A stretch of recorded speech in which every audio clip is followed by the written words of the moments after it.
Welcome to the You're Worth It podcast with Coach Ha-Keem. Career conversations with leaders you need to know.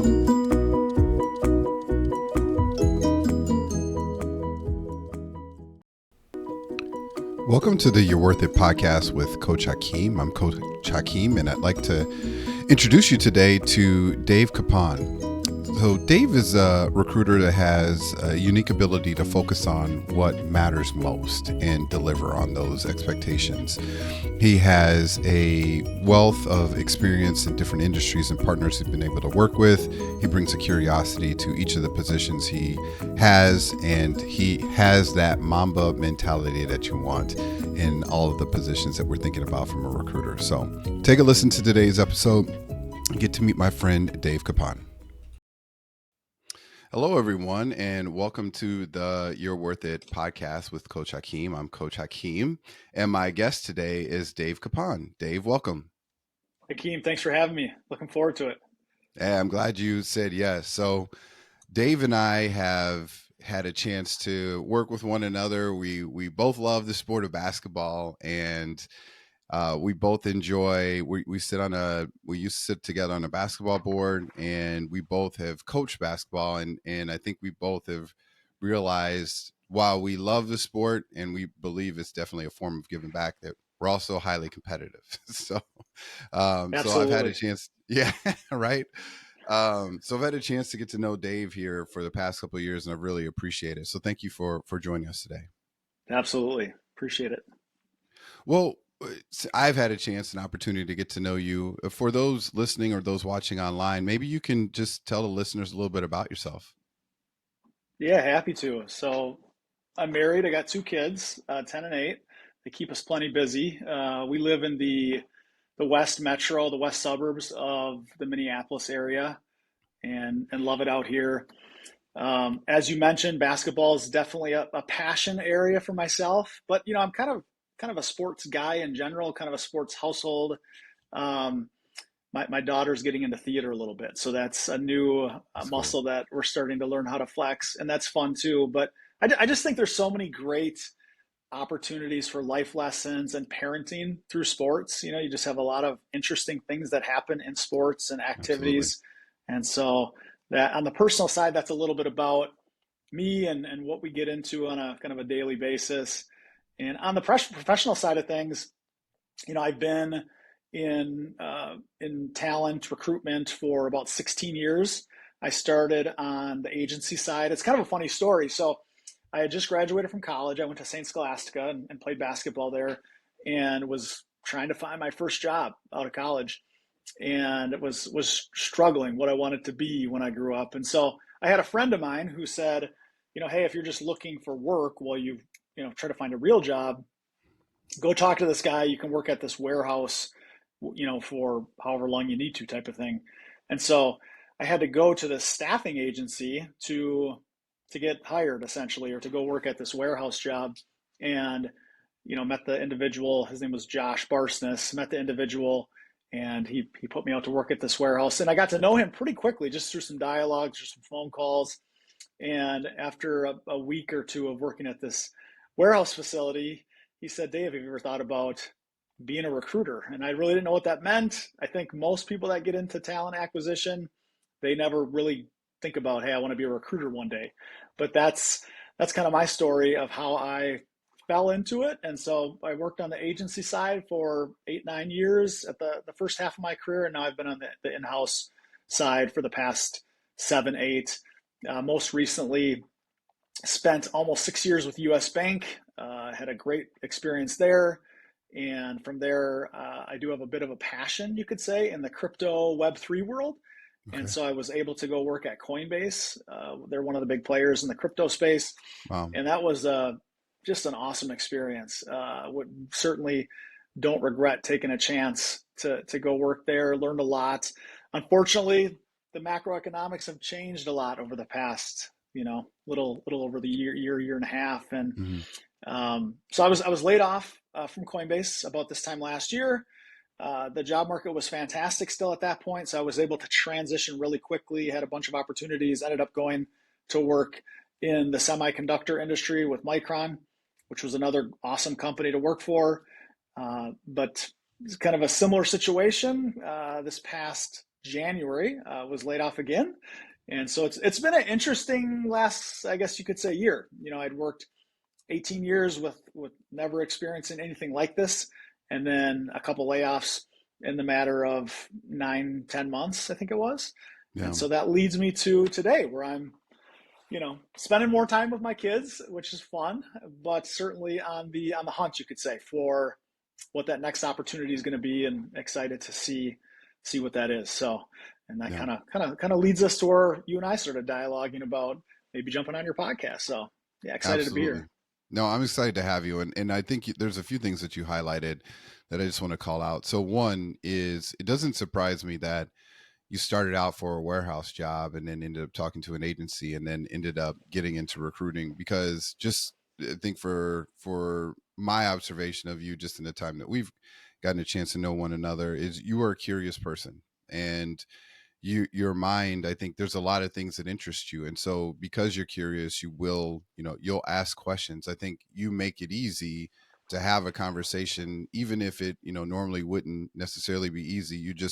You ask questions about individuals, you're curious about them, and you're making connections all the time. And so I think it makes sense to me if I were just thinking about who you are, just that they would say, hey, have you ever thought about being into recruiting? Because you do a really good job, I think, of making it easy to have a conversation and making it easy to, want to share information with you. And you can tell just from your demeanor, your dialogue, the way that you even posture yourself when you talk with people, that you really do, you want to know about them. And you feel that when you're talking with. So that was one observation. So that doesn't surprise me that you are in and that you're good at recruiting.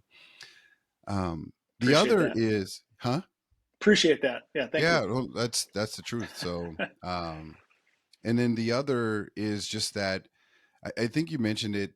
Organizations. What I've seen is in good times, they're hiring like crazy. They can't have enough recruiters. In challenging times, like we've seen, as you mentioned, kind of this past year with the interest rates going up and the risk of inflation and recession. I see kind of three areas that tend to get hit first.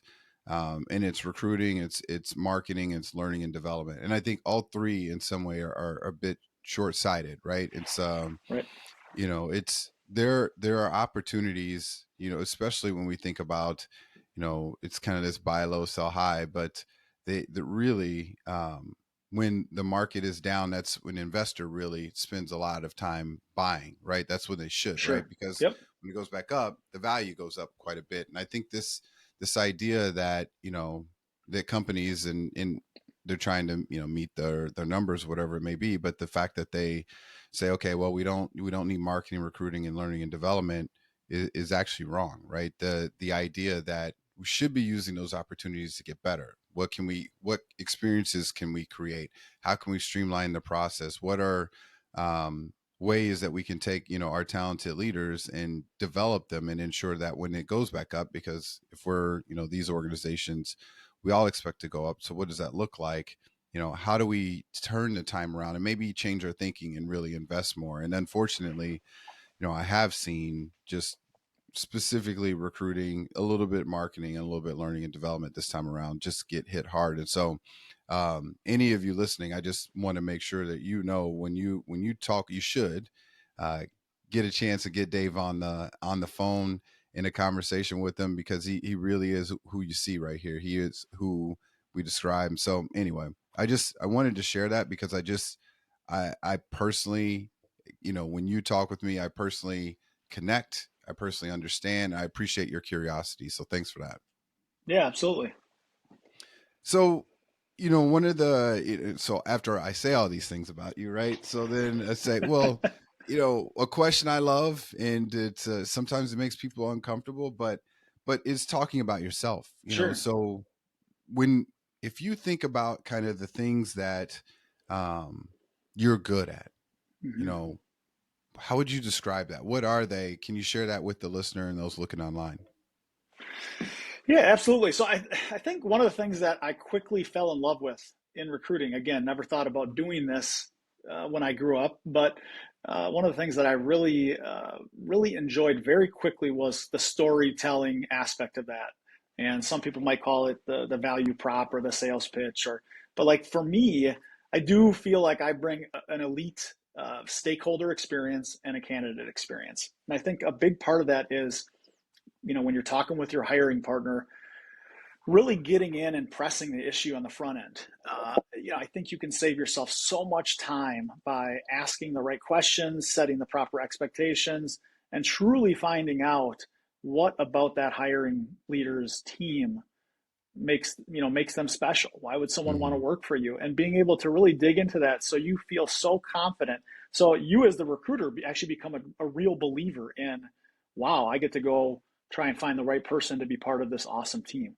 Because you can always easily Google, you know, highlights or achievements that companies have had, but to really know the ins and outs of specific teams and lines of business at a company goes a long way. And so being able to then take that story and share it with a candidate is really an exciting part of the process for me. So that's what I would say. You know, I guess you could say strong areas for myself are the ability to create these unique experience for both my partners and for candidates. But I think it all comes down to being able to tell a great story. So Yeah. Normally I would have some kind of deep insight or something to follow up with, but you said that so well that I truly like, I think everyone listening got it. So I'm just going to move on to the next question. that sounds good. So, yeah. So as you think about those, Yeah. conversations that you've had in terms of, working with the different hiring managers, working with the different teams that you've worked with, can you think of like one of the ones that you felt like was just a really good partnership, or maybe it's a team or business where you had a really good partnership? What was that? What did it look like? Yeah, and I'll actually slightly pivot from that and tell you about a story or tell you about a situation I've had a partnership with a colleague of mine when I worked at US Bank. Her name was Katie, and we had a really, really one of the best working relationships I've ever had. And what it came down to was her ability to be extremely relatable, um, empathetic, and she was just really good at putting her feet into my shoes, or Mm-hmm. really anyone she worked for that matter. And so we just had a great chemistry about our partnership. And part of it was probably just her ability to be good at what she did, but part of it too was prior to her being a business partner, she was a recruiter. And Mm-hmm. so she did a really good job of just understanding, okay, I know where Dave's coming from here. I know the challenges he's dealing with. And so I think that, not everyone always gets the opportunity to have done another job with a partner they're working with. But I think just to be mindful of that was something that helped our partnership really flourish, I guess you could say. And it was kind of a teaching lesson for me to think about, just kind of have these inside conversations with her about the struggle she had. And I think it probably helped me a lot more in dealing with, whether it's business partners or stakeholders or candidates moving forward, to just be more empathetic myself that, these people are coming at this conversation or this situation with a different lens than I have. And so it's an opportunity for us to learn and help each other out. So that was a really, not one specific situation, I guess you could say, but a partnership that lasted for a few years that really, I think, helped me in a number of areas. Yeah, I know it's a really good point. I think an insight that I think applies across a lot of different areas. And so just this idea of the ability or the willingness to try and put yourself in another person's shoes, and it's easier, I think. I think this person you're talking about probably had the gift, right, of being able to do that really well, in addition to having done the job before. But being a recruiter, and then I'm, sitting business HR today, and I used to be in recruiting. I, it's easy to, I think, especially now, right, to cast blame. Everyone has to be accountable, right? So we have to hold each other accountable. And, so if the person didn't get hired the right way, it's the recruiter's fault, and what you realize having done it is like there's so many factors that go into a good recruiting process, right? And so just that empathy, that willingness to put themselves in your shoes and to think about, okay, what is their experience and how do we create the best out of that situation for this, for what we're trying to accomplish, I think is an important one. And it doesn't surprise me that that's a great relationship you had. I think it actually applies in a lot of different areas, right? If we just kind of took a second and said, like, I wonder what they're going through. And I wonder Yeah. what, what challenge they have before I kind of step into and say, well, these are all the things that they're doing wrong. It's like, well, okay, maybe this is what's going on. And so just that curiosity, I think that you have, right, of asking to clarify, not just assuming, but seeking to understand, I think it's an important gift as well. So makes a lot of sense. That's really cool. Well, what about maybe something just where it wasn't that? Like, can you think of something that Yeah. was maybe less than ideal in that kind of Right. what you had? Is there an experience like that or something you want to share? Yeah, so I think versus pointing out a specific target, just maybe talking a little bit more broadly, it's kind of like the opposite, right? Not to, not to seem overly simplistic, but Right. you know, I think sometimes, and this isn't me pointing the finger. I mean, this myself as well. I think sometimes we just get a little bit narrow-minded or short-sighted about situations, and that obviously that creates a lot more opportunity for tension and um, just arguments and things to kind of flare up. Well, if we could, I think if we can just be better about just taking a breath, and Yeah. just and just humanizing our conversations more. So yeah, I guess you could say that the difficult partnerships I've had have been people who, maybe they feel like TA is a nuisance and they're just trying to rush through a call and they don't want, they're treating me almost like I'm just a difficult part of their day or a waste of time part of their day. And that's kind of why we get paid the money we get paid though as recruiters, just to deal with those kinds of personalities. It's easy Right. dealing with people that are bubbly and personable and you build rapport super quickly with them. It's the stronger, more difficult personalities is where we make hay, I guess you could say. And so with those types of individuals, it's just going to be a little bit longer of a process of, you know, proving your worth and going the extra mile a little bit, being prompt, um, doing what you say you're going to do, which sounds just crazy when it comes to how cliche that sounds. Hmm. But sometimes doing the cliche thing is really what it is. And so I think just following through what you say you're going to do goes a long way in building rapport. So I kind of went off on a tangent there a little bit, but hopefully that answers your question to a Yeah. certain No, degree. no, it does. And I think you started with just kind of just society in general, right? Just this idea that, not taking a moment to pause and everyone's a keyboard warrior now and Mm-hmm.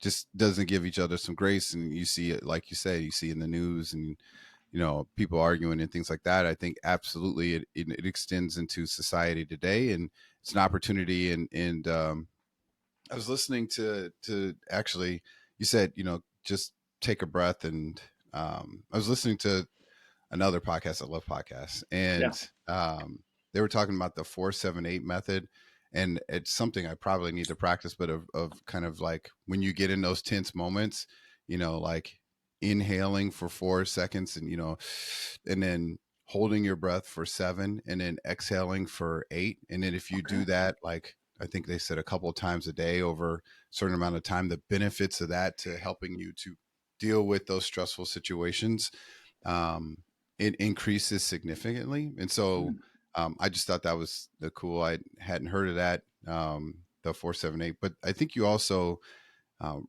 remind the listener and those of us, who have been in these situations like yourself, the good recruiters, they don't let that you're the difficult one, right? Like all of us think we're great, right? Like like, but no, Right. actually, you're talking to, and you're like, it just takes more to do, what you said you Yeah. were going to do. But what you didn't say is you didn't let them know that they're the jerk, right? You're the reason my job is difficult. You're not saying that, Right. right? You're Right. making them Right. feel just as important as the great relationship that you did have. And I think that's Yep. an important nuance because sometimes, you know, we some if we get, flack or something like that and we give it back, that deteriorates faster. And I think what Right. you said was very important was to, you know try a little harder, think a little bit more around things that you said you were going to do, and then going out and doing that. Mhm. You didn't say, shame them or make them feel bad or, this, that, or another, even though they're the one or two that, like, okay, Yep. this is too bad that I got you today, but this is what we got. So Yep. I appreciate that. I appreciate the way that your mentality around that. And it creates, while it seems like it's a lot more effort to do so, it creates the same experience for each of the people that you're working with. So kudos to you. So that's really cool. And yeah, I appreciate that. I mean, and those are the relationships that become super rewarding when Hmm. you get on the other side of it, right? Not to say those people become your best friends or something like that, but uh, you really feel like you've done something awesome or made a big impact when you can win people like that over. Because then I feel like they're going to really go to bat for you when circumstances. So bringing it back to sports or basketball, it's like kind of being in the trenches, right? Like you're in the trenches with someone, you go through some rough patches, you come out on the other end of it, and you're significantly stronger and just more equipped for future situations. So 100%. Some of my best friends to this day are people that in the heat of the battle on the basketball court, or where we were, in each other's face, and mm-hmm. this, that, or another, and then as soon as it's over, it's like you went through something and you came out and you treat each other with respect, but it was like, you know competition or whatever it may be, and then in the end, after that, you're like, we had this common thing together, that's this sport that we all love, and you have this common goal together of this position that you're trying to fill, Yeah. and you come out on the other side and they have respect for you for your ability to deal with it. They're probably going into it with some biases too, right? They had a negative experience likely, and you're changing that. You're changing that perception. Mm-hmm. You're killing them with kindness and doing what you said you were going to do. And so, yeah. And so why wouldn't they come out of that, speaking your praises, which is great. So, Mm-hmm. you did mention basketball, and I didn't know if we were going to go this direction or not, but it, feels appropriate. I know in the corner of the screen there, you've got the You Mamba see the whole thing? mentality. Yeah, yeah. Yeah. So I do you want to just maybe share with the listener who's maybe not familiar Sure. with it, kind of what it is, and how you apply it either to sports or kids or however you think about it.